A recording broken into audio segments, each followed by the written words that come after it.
Bonjour, Sana Draoui, DGA en charge des filiales chez Vicen.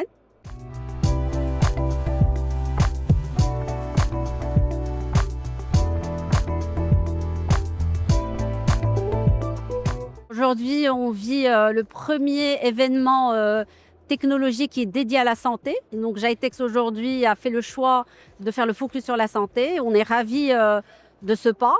La transition technologique aujourd'hui n'est pas un choix, est une exigence.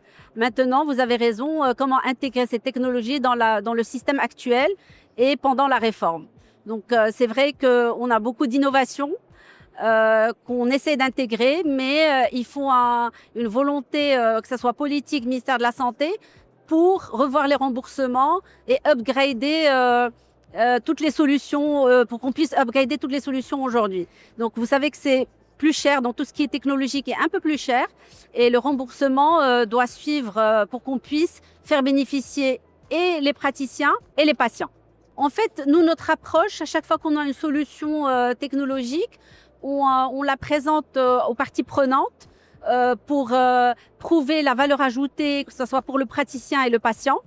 Bien sûr, c'est des dossiers qui prennent beaucoup de temps, il y a des commissions. Si l'intérêt il est exigé, normalement, la nomenclature est revue et le remboursement doit suivre.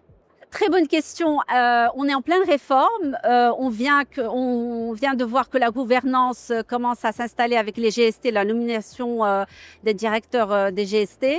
Je pense qu'il y a la digitalisation qu'il faut qu'elle avance aussi dans le dossier de patients partagés, le DPP. Et donc en fait, il faut que les 4 piliers soient dans une forme de maturité pour que le système soit complètement pas mature, mais opérationnel. Donc nous, on prévoit peut-être fin 2027-2028 où le système de santé va être prêt à tourner en plein régime. Et bien sûr, un genre de prématurité en 2030. Et en 2030, on devrait avoir vraiment une offre de soins qui est de qualité, cohérente au niveau régional et au niveau spécialité.